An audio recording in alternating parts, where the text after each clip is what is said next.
Hello everyone, welcome back to PC Species. Today we are reviewing the RTX 5050.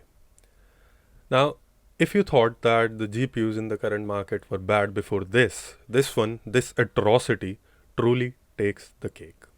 We'll start with the specifications first. The only two things that matter to us at the moment is the bus interface, which is PCI Express 5.0. Ooh, mighty impressive, but only 8 lanes.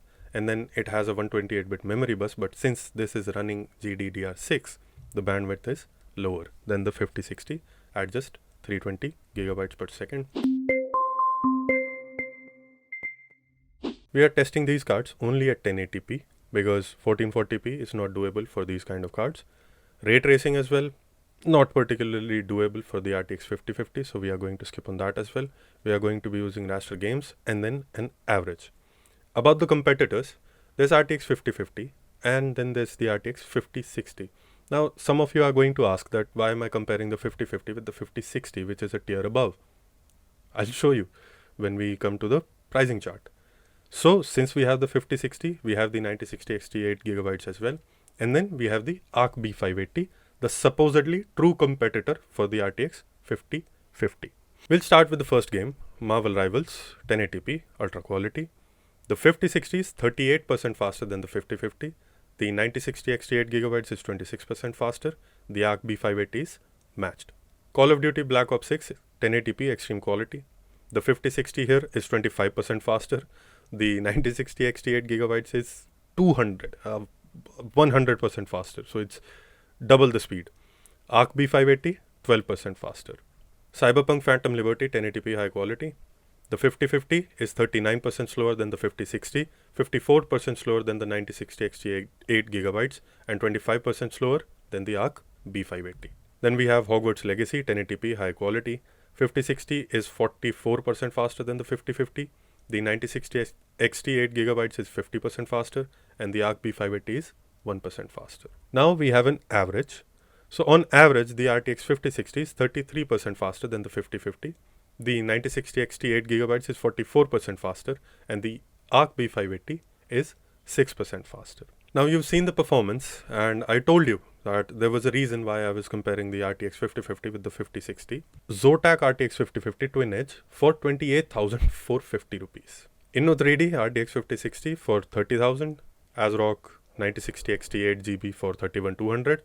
And Intel Arc B580 for 27,750. Some people might say that this is a Zotac card, and if you go with Inno3D or some other board partner, it might be cheaper. How much cheaper can it be? 1,000 rupees, 1,500 rupees, 2,000 rupees. Still, it would be around 26,000, 27,000 rupees. If someone were to ask me for a rupee more than 20,000 rupees for the RTX 5050, I won't buy it. I simply won't buy it. Even at 20,000, I'm considering the inflation and the current GPU market and all of that. That is why I'm willing to pay 20,000 rupees, but no more than that. So 28,450 rupees and anything above 20,000 is just a disaster. It's simply not acceptable. 1,500 rupees more and you get an RTX 5060, which is a tier above. 3,000 rupees, 4,000 rupees more and you get a 9060 XT, which has 8 gigabytes of VRAM, but it is still the same SKU as the 9060 XT 16 gigabytes, and it is just as fast. All right. And then we have the Arc B580, which again 27,750. It is actually undercutting the RTX 5050. I really do not understand what's going on here, but at this price, if anyone is buying the RTX 5050, they're committing all 7 sins together. So now that we have gotten that out of the way, you might be expecting a verdict here. So what's the verdict? Frankly, there's no verdict. I'm simply sick of what's going on in the GPU market. But if I have to make a recommendation, if you're building a PC just for gaming, you get yourself a 9060 XT 8 GB.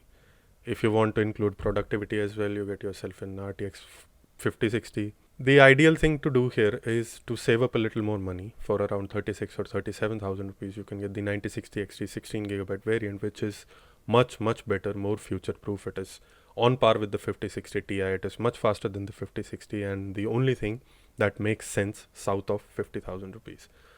Do not take out the frustration of bad GPUs on us. If you like the content, please like the video, subscribe to the channel. It helps us a lot. When you like the video, it is going to reach out to more viewers, and that would give the channel a chance to grow. So please do that. and we'll see you in the next one.